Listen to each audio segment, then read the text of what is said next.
ውድ የቻናላችን ቤተሰቦች የሰዓቱን የብርሃን ዜናዎች እናስደምጣችኋለን። አብራችሁ እንድትቆዩ በአክብሮት እንጋብዛለን። ዶክተር ደሳለኝ ጫኔ ራሳቸውን ከፖለቲካ እንቅስቃሴ ማግለላቸውን ይፋ አደረጉ። ባለፉት 5 ዓመታት የህዝብ ተወካዮች ምክር ቤት አባል የነበሩት ታዋቂው ተቃዋሚ ፖለቲከኛ ዶክተር ደሳለኝ ጫኔ የፓርላማ ቆይታቸውን ማጠናቀቃቸውን ተከትሎ ከማንኛውም ቀጥተኛ የፖለቲካ እንቅስቃሴ ራሳቸውን ማግለላቸውን በይፋ አስታውቀዋል። በትናንትናው ዕለት በተጠናቀቀው የምክር ቤት ዘመን ማግስት ውሳኔያቸውን ያሳወቁት ዶክተር ደሳለኝ ለጊዜው በማንኛውም የፖለቲካ ፓርቲ ውስጥ በአባልነትም ሆነ በደጋፊነት እንደማይሳተፉ ገልጸዋል። ዶክተር ደሳለኝ ጫኔ ወደ ፖለቲካው ዓለም ከመግባታቸው በፊት በዩኒቨርሲቲ መምህርነት ያገለገሉ ሲሆን በጣና ሐይቅ የእምቦጭ አረም መከላከል ንቅናቄ ላይ በአክቲቪዝም እና በሲቪክ ማህበራት መሪነት በግንባር ቀደምነት ሰርተዋል።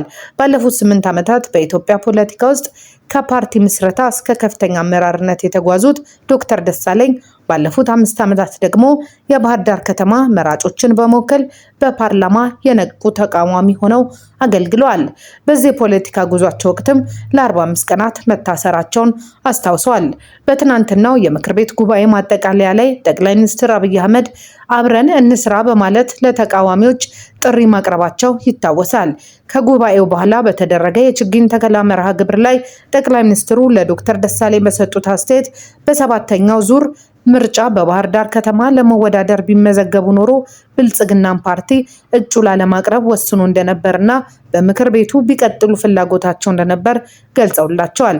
ይሁን እንጂ ዶክተር ደሳለኝ ጫኔ የቀረበላቸውን የፖለቲካ ፍላጎት በበጎ ካዩት በኋላ ከ10 ዓመታት ተከታታይ የፖለቲካ ድካም በኋላ አሁን ባለው ሁኔታ ወደ ግሉ ዘርፍ በመግባት በሙያቸው ሀገርን ለማገልገልና ለቤተሰባቸው ጊዜ ለመስጠት መወሰናቸውን አስታውቀዋል። በአክሱም በጳጳሳት ላይ የግድያ ሙከራ መደረጉ ተሰማ። በአክሱም ከተማ ራሳቸውን መንበረ ሰላማ ብለው በሰየሙት የትግራይ ሲኖዶስ ጳጳሳት ላይ ትናንት ሌሊት በመኖሪያ ቤታቸው ተኩስ በመክፈት የግድያ ሙከራ መደረጉ ተሰምቷል። ይህ ጥቃት የተፈጸመው የህወሓትን የግዳጅ ወታደራዊ አፈሳና የህልውና መመከት ጦርነት አንደግፍም በማለታቸው በቅርቡ የስም ማጥፋት ዘመቻ ሲካሄድባቸው በነበሩት አባቶች ላይ ያነጣጠረ መሆኑ ታውቋል። ራሱን የትግራይ ኦርቶዶክስ ተዋሕዶ ቤተክርስቲያን መንበረ ሰላማ ብሎ የሚጠራው የአባቶች ስብስብም የግድያ ሙከራው መፈጸሙን በይፋ አረጋግጧል። የክልሉ የፖለቲካ ምስቅልቅል በዚህ ፍጥነት ተሻግሮ የሃይማኖት አባቶችን ወደ መግደል ሙከራ ደረጃ መድረሱ በህዝቡ ዘንድ ከፍተኛ ድንጋጤና ስጋትን ፈጥሯል። በአርሲ ዞን በሰዎችና በንብረት ላይ ጉዳት መድረሱ ተሰማ። በአርሲ ዞን አሰኮ ወረዳ ከትናንት ጠዋት ጀምሮ ዳግም በተቀሰቀሰ ጥቃት በሰው ህይወትና በንብረት ላይ ጉዳት እየደረሰ መሆኑ ተሰምቷል። በኦሮሚያ ክልል በምስራቅ አርሲ ዞን አሰኮ ወረዳ በተለያዩ ቀበሌዎች ከትናንት ጠዋት ጀምሮ ከፍተኛ ጥቃትና አለመረጋጋት መከሰቱን የአካባቢው ነዋሪዎችና የዓይን እማኞች ተናግረዋል። ከሳምንታት በፊት በአካባቢው በደረሰው ጥቃት ሳቢያ የሚዲያ ትኩረት ተሰጥቶት የነበረ ቢሆንም ትናንት ጠዋት 3 ሰዓት አካባቢ ጀምሮ በነዋሪዎቹ ላይ አዲስ የተቀናጀ ጥቃት መከፈቱ ታውቋል። እስካሁን ከተለያዩ የዓይን እማኞች በተገኘው መረጃ መሰረት ግጭቱ መጀመሪያ የተቀሰቀሰው በብዩ ቀበሌ ሲሆን በአጭር ሰዓታት ውስጥ ወደሚከተሉት አካባቢዎች ተስፋፍቷል። ጨፌ ቀበሌ፣ እሬቻ ሚካኤል ቀበሌ፣ ሌንጫ ኦዳ፣ በበራርቲ ጫካ ውስጥ፣ ኳስ ድሬ፣ ዲቡ፣ ሱንቴ ማርያም እና ወራን ቡስ ውስጥ በተከፈተው ተኩስ እስካሁን ባለው መረጃ መሰረት ቢያንስ 4 ሰዎች ህይወት ማለፉ ተረጋግጧል። የአፍሪካ ህብረትና ሩሲያ ትብብራቸውን ለማጠናከር ተስማሙ።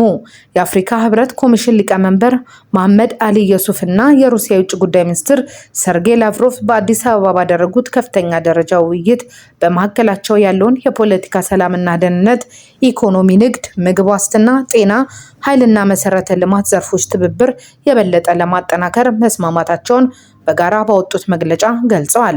ሁለቱ ወገኖች በሳህልና የአፍሪካ ቀንድ፣ በሱዳን፣ በደቡብ ሱዳን፣ በሊቢያ ያለውን የጸጥታ ሁኔታ በመገምገም ለአፍሪካ ችግሮች በአፍሪካውያን የሚመሩ መፍትሄዎች መደገፋቸውን አረጋግጠዋል።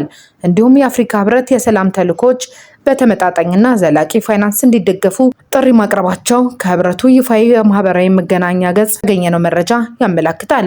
በሌላ በኩል በጤናው ዘርፍ በኮንጎ ዲሞክራሲያዊ ሪፐብሊክ እና በኡጋንዳ ስለተከሰተው የኢቦላ ወረርሽኝ ጥቅል ስጋታቸውን እንደገለጹ ያመለከተው መግለጫው ለአፍሪካ የበሽታ ቁጥጥርና መከላከል ማዕከል ድጋፍ በማድረግ የወረርሽኙን ስርጭት ለመቆጣጠር በጋራ እንደሚሰሩ መስማማታቸውንም ጠቅሷል።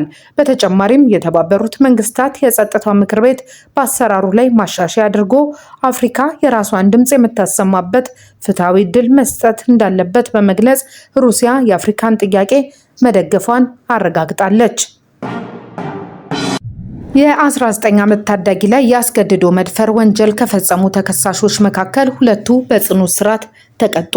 በደቡብ ኢትዮጵያ ክልል ጋሞ ዞን ቦረዳ ወረዳ ቤተሰቦቿን ለማፈላለግ የመጣችውን የ19 ዓመት ታዳጊ በማታለልና በማስፈራራት ያስገድዶ መድፈር ወንጀል የፈጸሙ ሁለት ተከሳሾች በጽኑ እስራት ተቀጥተዋል።